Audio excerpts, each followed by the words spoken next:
Love marriage better అంటారా, arrange marriage better అంటారా? Absolutely arrange marriage. ఎందుకని?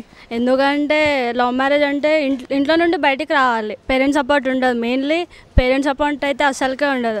అదేదో అరేంజ్ మ్యారేజ్ చేసుకోవడం బెటర్ కదా, పేరెంట్స్ సపోర్ట్ ఉంటుంది.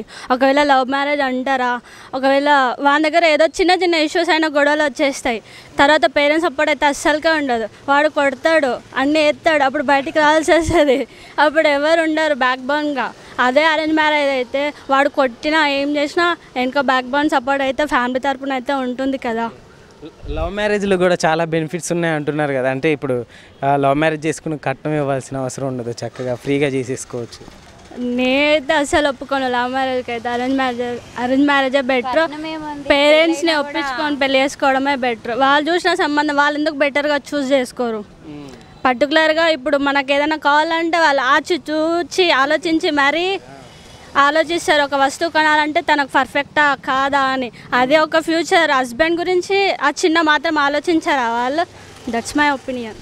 మీరు love marriage better, arrange marriage? ఏ మ్యారేజ్లో అయినా అండర్స్టాండింగ్ ఉంటేనే ఏ మ్యారేజ్ అయినా స్ట్రాంగ్గా ఉంటుంది.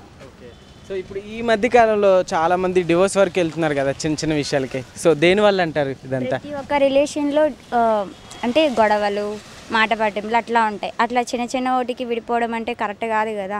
ఇప్పుడు వైఫ్ అండ్ హస్బెండ్ అన్నాక రిలేషన్ లాంగ్ ఉంటుంది. దాంట్లో వాళ్ళు అండర్స్టాండింగ్తో ముందుకెళ్ళాలి, కానీ చిన్న చిన్న గొడవలకి అక్కడికే స్టాప్ అయిపోయి అట్లా ఉండకూడదు. మన పేరెంట్స్ కూడా అలాంటి చిన్న చిన్న గొడవలు ఫేస్ చేయండొచ్చు ప్రతి ఒక్క రిలేషన్లో కూడా. సో అట్లాగా దేనివల్ల డైవర్స్ ఎక్కువ జరుగుతున్నాయి అంటారు? వాళ్ళు అండర్స్టాండింగ్ లేకుండా ఉండడం వల్లే.